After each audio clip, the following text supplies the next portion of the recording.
All right, hello everyone. Welcome to my talk, which is titled Operationally Struggling Corporate Pentesters, or OSCP. This is a lot more people than I was expecting to attend, but okay, we'll go with it. Just so I can get a sense of the audience, how many of us are aspiring or current pentesters? All right, cool. How many of them are less than 3 years experience?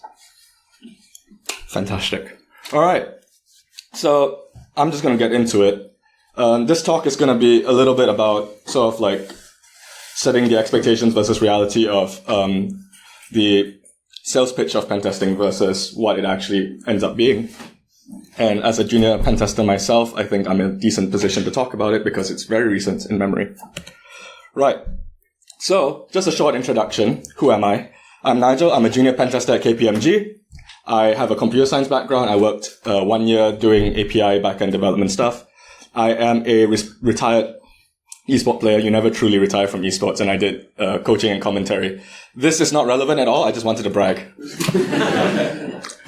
Right. I'm sure, well, the pen testers in here will remember being a junior, or if you are a junior, you'll remember last week walking to your job, Baby Yoda here. And, you know, when you're a junior or when you're learning, what tends to happen in a lot of these firms, especially the bigger ones, is that we have a lot of these tools, licenses, and we do like to promote these guys. And usually you will get a Go train, and they'll throw some licenses at you. And these are fantastic tools to learn how to pen test, and you will learn the technical skills and the abilities to hack. But I think one of the problems in the industry is that commonly used methods can also become the core or the sole method, which I think is part of the problem. So what happens when you only use these kind of training methods? Right. Maybe from a lack of business context or understanding risk. You know, house is on fire, you've DDoSed the client's really angry, and you're just like, oh my god, what did I do? Allegedly, this has never happened to me. Or the other one where you can't find a thing, and you either scream for help, or you just sit on your hands and say, the client's doing a great job, guys. They no vulnerabilities whatsoever. And I'm sure quite a few of us can relate to those feelings. So, why do I think this happens?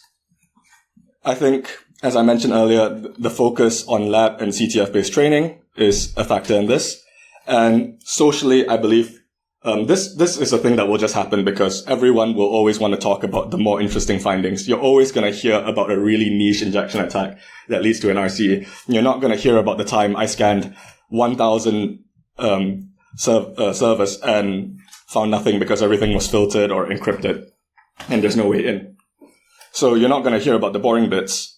And I feel like in this industry, there is a little bit of a lack of emphasis on building skills outside of the hacking side.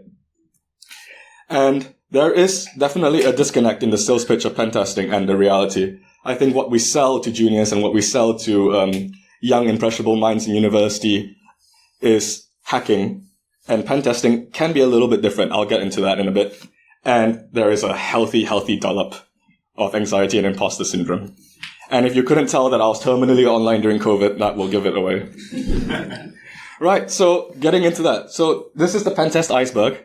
Or, yeah, this is how I like to dub it. I think everything on top... Oh, yeah, that was a retcon. My management said I couldn't say what that was originally on that, so I had to blank that out.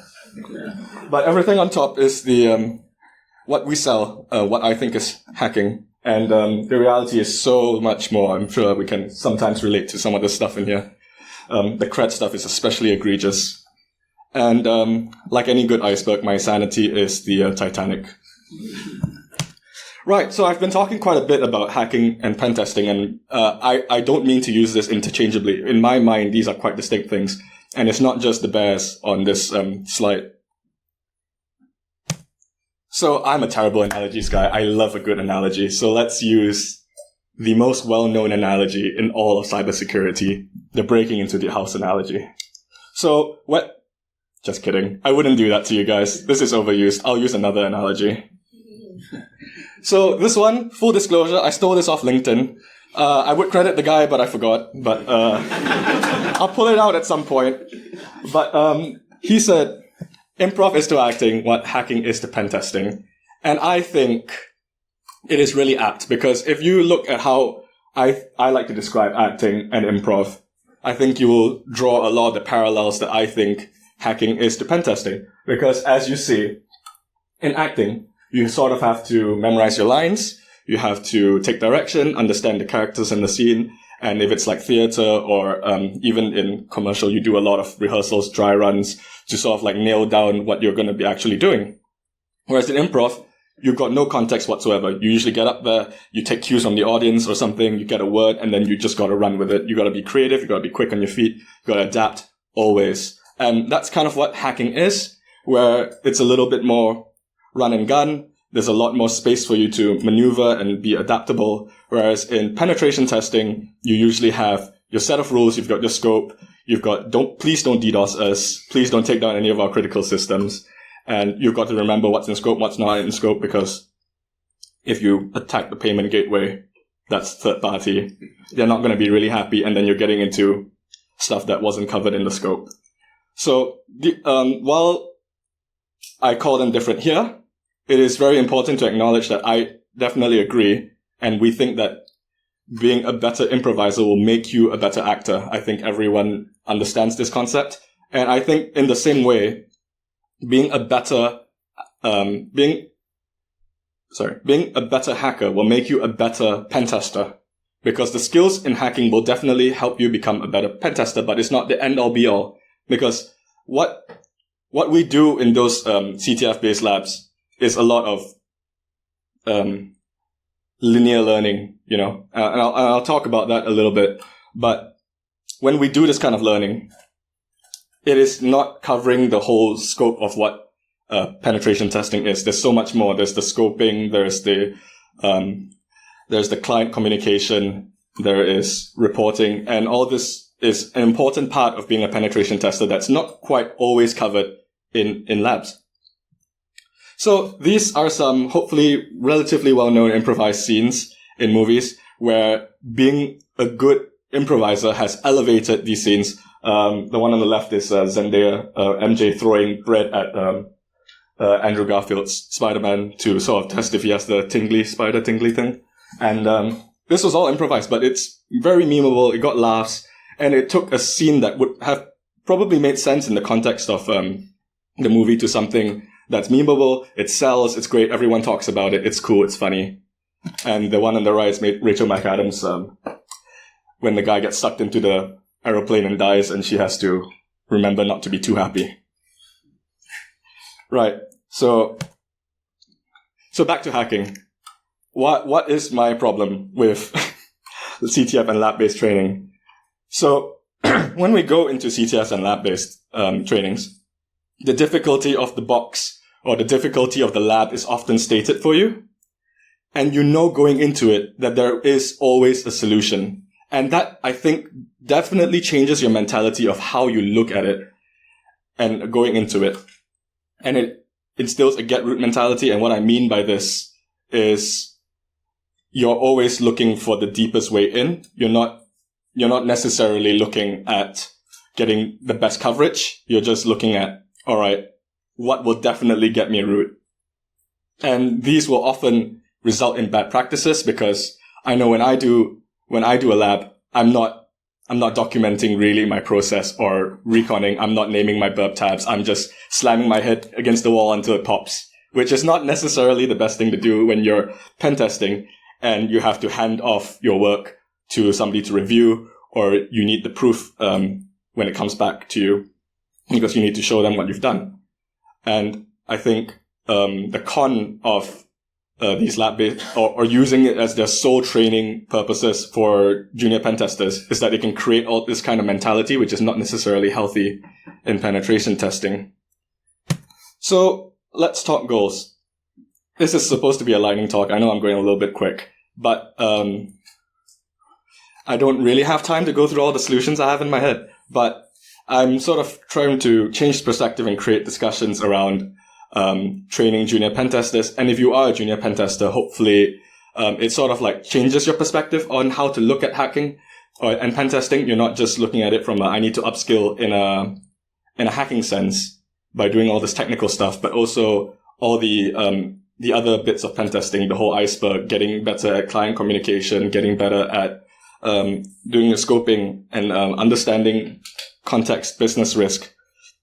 And if you are somebody who's a training manager, hopefully getting the perspective of someone junior going through the program will help you form more rounded training programs within your firms and not resort to your very expensive and lovely, there's a time and place for it, CTF and lab-based training. Because while I say this, and it could be divisive, I believe that there is a time and place for CTF and lab-based training. Because, does anyone here play Valorant or Counter-Strike?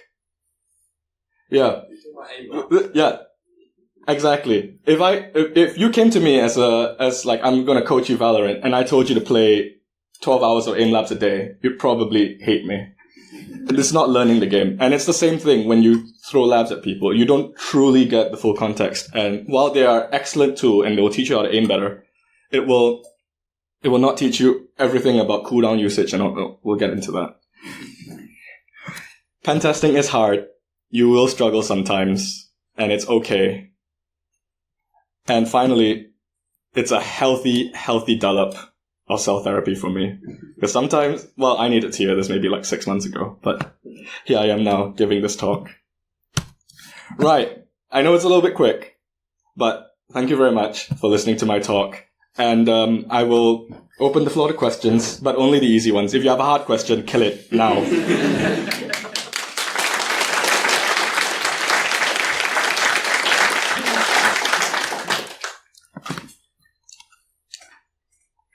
There are different pen testing and vulnerability assessment methodologies out there available online. Are there any ones that you would recommend looking into? So pen testing methodologies. Right. So that would be one of my solutions, actually, if you caught me outside. I would say that as a junior pen tester, everyone has their own way of getting things done. I think it's best to go through real life scenarios and sort of build your own way of testing, because some people like to start with certain things and test certain things, but some people like to start with other things because it leads to their own progression, right? So there's no one size fits all solution. I think everyone has their own method, so it really is just about building what works best for you. Would be my answer to that. I know it's very consulty. It makes sense though. If the network's different, then you can't. Yeah. Same thing like you exactly. Industrial systems you might program. Yeah. Or keeping a printer on the wrong port. Like print that bunch of stuff. Yeah. But yeah, generally you have your list of ideas, but then everyone will formulate it differently. So yeah, that would be my. Any other question? Oh. So like while doing a CTF or like a hackerbox, would simultaneously making a walkthrough help with the practice of documentations? Would that be a good proxy for that?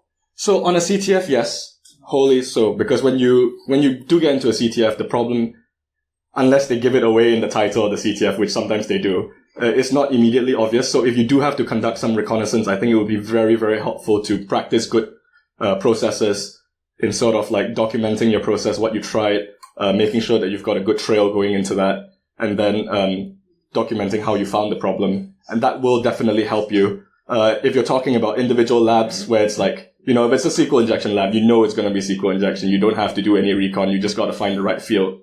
I think it may not be as helpful in that context. But for CTFs, where it's not immediately obvious what the problem is, I think definitely it will help.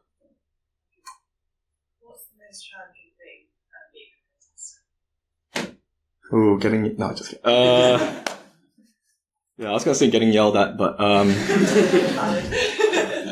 no, I think it's just dealing with the different expectations, because every client wants something different. So it's not, you can't, unless you're working with the same team, the same client week in, week out, usually, because pen test can usually be such a quick changing, you're on a different client every week. It's such a changing environment and every client wants something different. So I think keeping that open communication and making sure that everyone's happy with the progress, what you're doing, making sure the coverage is what they expect. I think that's one of the more challenging bits of being a pen tester, is just sort of making sure that at the end of the day, they are getting what they expected when they paid for your service. Yes. Have you ever worked with a company that had a clean department? Am I allowed to say? Got some names, I've worked with, well, okay, in pen testing, I feel like there's always going to be low-hanging fruit, and lots of places will just have those low-hanging fruit, like headers and whatnot. So sometimes there are tests where it just comes down to really tiny things that you're not really proud of reporting. And sometimes you wonder if it's a skill issue, but when you see your CTL manager come on and not be able to find anything either, then it sort of validates you. And yes. As a client, how can I help you to help us? Fantastic question. Right. I think making sure that the scope is as clear as possible, knowing what we're allowed to test, what we shouldn't test, and making sure that if there's certain features that you want tested, like cross-tenant, privilege escalation, horizontal or vertical, and this needs to be tested, it's called out quite clearly, making sure all prerequisites are in place before the start of the test. I know this is also on the engagement management on the Pentester side. But I think both sides coming to make sure that everything is there and I don't have to wait 3 days to get a password to a web app would be great. I think we're actually out of time for questions, so if you guys want to ask questions afterwards, feel free to go outside. Yeah. Just to add to yours as well, if you can give a domain admin account at the beginning, that'd be great. Yeah, that too. Thank you very much. Thank you.